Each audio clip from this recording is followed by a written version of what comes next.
President Trump insists the economy is booming and recently tweeted, "Inflation is dead," implying there's nothing to worry about.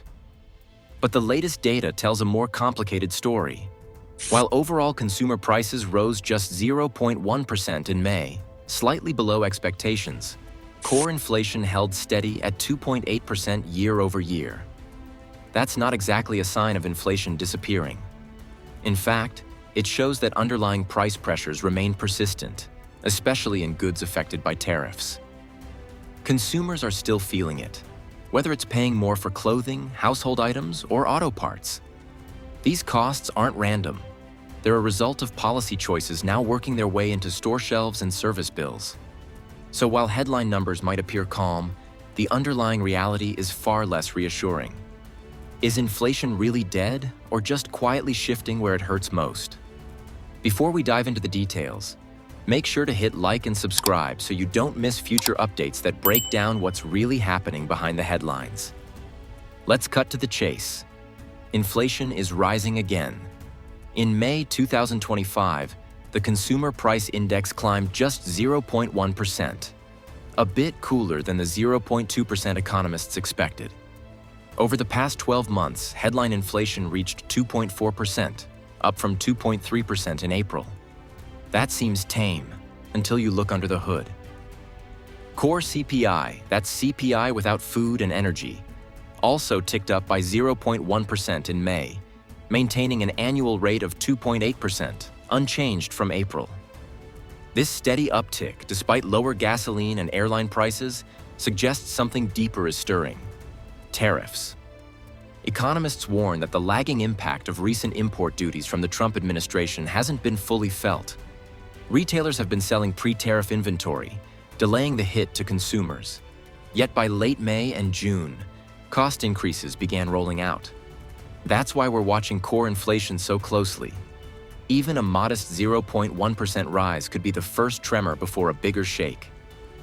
Here's the key takeaway.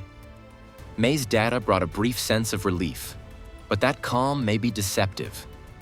It could be the pause before a much sharper surge. Some policymakers and investors are already talking about rate cuts as early as September, but that optimism might be premature. Beneath the surface, costs are still climbing, especially in everyday areas like furniture, clothing, and auto repairs. And the pressure isn't random. It's the result of a force that's often overlooked, but increasingly hard to ignore: tariffs. So yes, Trump may insist that inflation is dead, but the numbers suggest otherwise. Inflation is alive, and it may just be getting started. You might have noticed prices ticking upward when shopping lately. Maybe your favorite furniture store raised prices, or you're spending more to replace parts for your car. These aren't isolated events.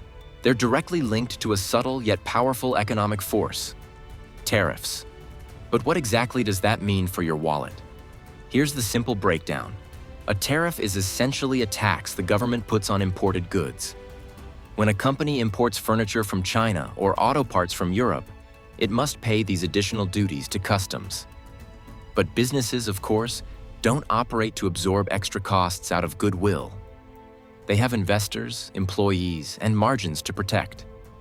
So, inevitably, they pass these higher costs on to customers, gradually raising prices on the goods we buy every day. Right now, we're seeing this effect play out sharply in key sectors. Furniture stores, for instance, have significantly raised their prices. Items like sofas, desks, and dining tables, all largely sourced from overseas, have seen price increases that, individually, might seem small but quickly add up. Apparel, another heavily tariffed category, has also started nudging higher, especially noticeable in mid-range clothing brands that depend heavily on imports. Auto parts have not escaped unscathed either. Drivers are now paying noticeably more for common replacements like brakes, tires, and electronic components, costs that pinch both household budgets and businesses reliant on vehicles. Interestingly, there's a twist to this inflation story. While prices for imported products rise, service prices like airfares, hotel rooms, and recreational activities have actually gone down. At first glance, cheaper flights and hotel rooms sound positive, but the truth behind it is more troubling. This drop is not driven by increased efficiency or economic strength. Instead, it reflects declining tourism, a sign of broader economic uncertainty. People are traveling less due to budget constraints, geopolitical tensions, and heightened trade uncertainty. So businesses like airlines and hotels are dropping their prices to lure back cautious customers. In other words, the price drops you're seeing in services aren't the good news they initially seem. They're symptomatic of an economy that's becoming more cautious and wary, pulling back on leisure spending. Essentially, we have two competing economic forces: imported goods becoming pricier due to tariffs, and services becoming cheaper because demand is weakening. Looking forward, the big question remains: how much longer can consumers absorb these rising prices before they start to seriously cut back on spending? And when that happens, what will the ripple effects look like across the entire economy? That tension between what's being said at the top and what's actually happening on the ground is becoming harder to ignore. President Trump recently tweeted something bold, even shocking. The US economy is booming and inflation is dead.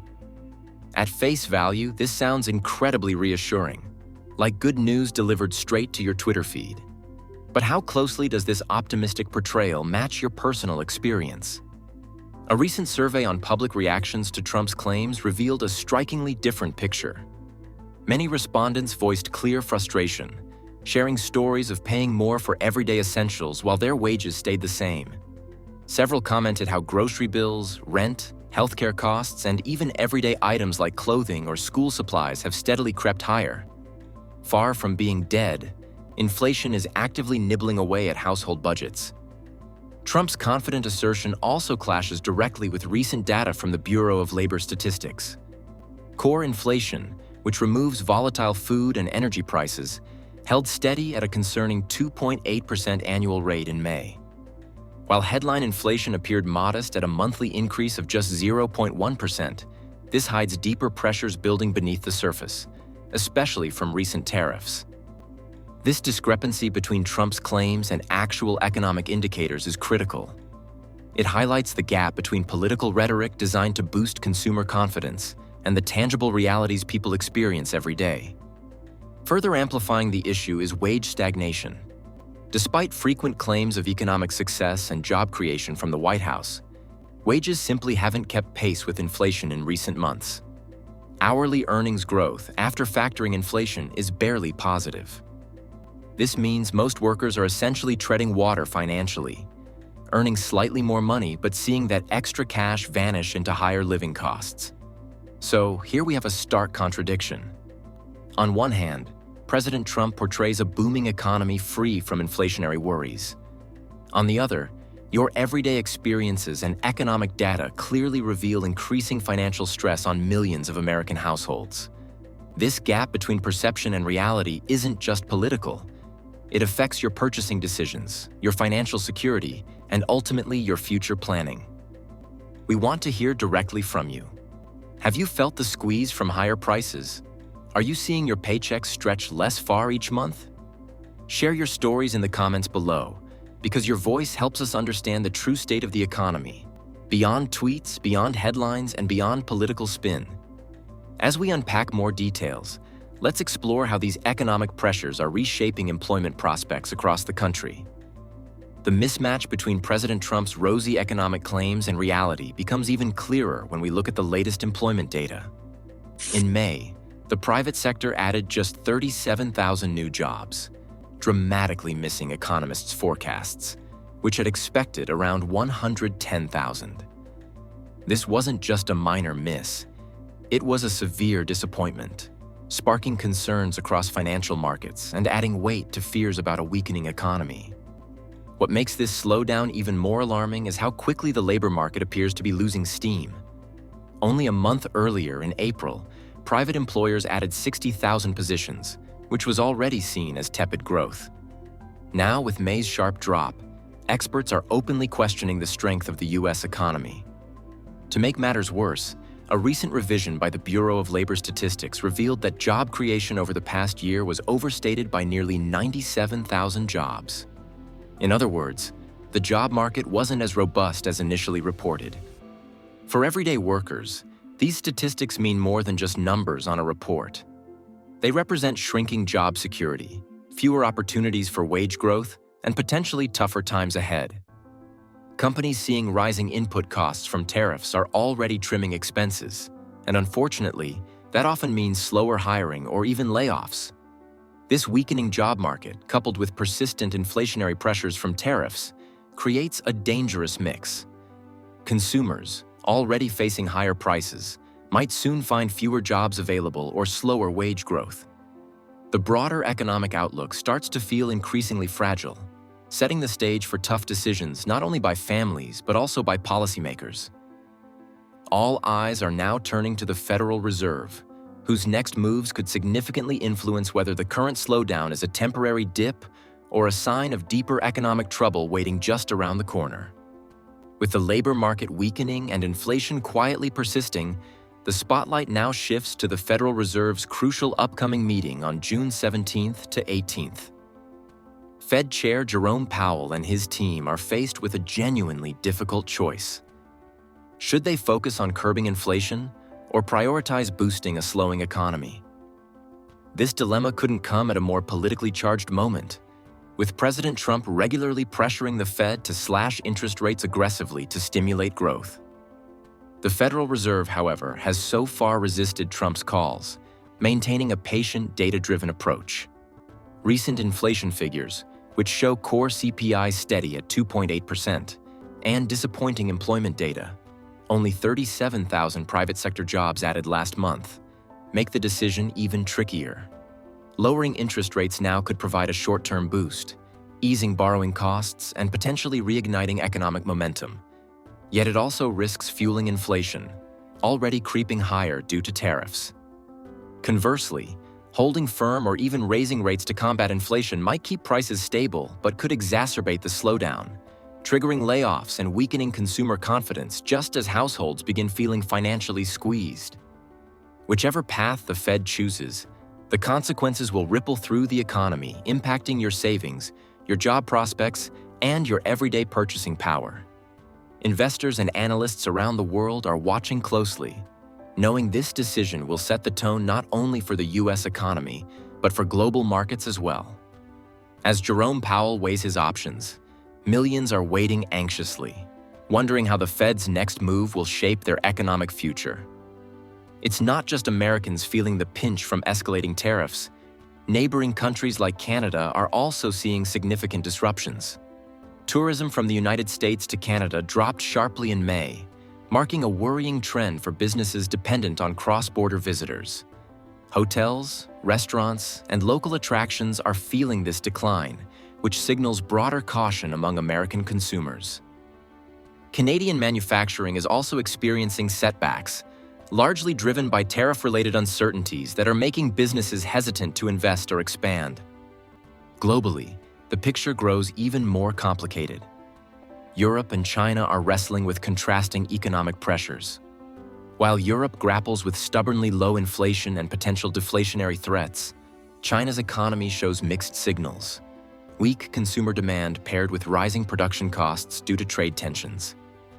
This conflicting economic landscape makes it extremely challenging for businesses worldwide to forecast and plan ahead, contributing to a global sense of caution.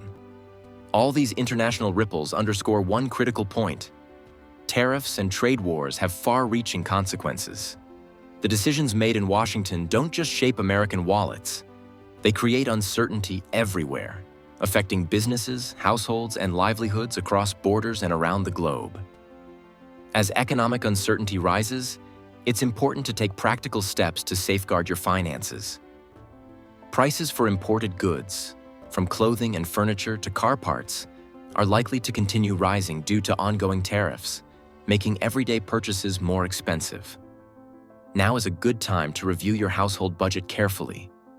Look closely at your spending, especially discretionary items, and identify areas where you could trim expenses if necessary. Managing debt wisely is equally crucial. With the Federal Reserve's upcoming decisions likely to affect interest rates, borrowing could soon become riskier. Try to minimize high-interest debt, such as credit card balances, as these costs may soon increase further. If you're considering large purchases or loans, evaluate carefully whether your budget can handle higher monthly payments. Ultimately, staying financially informed and prepared helps ensure you're less vulnerable to surprises. These proactive steps can keep you resilient, no matter what the economy brings next. Now all eyes are on the Federal Reserve. What will it choose? To fight inflation or to rescue the economy from slowing down? And which path will end up being more painful? Stay ahead of the curve. Hit the like, subscribe, and share this video if you found it valuable. Thanks for watching, and see you in the next video.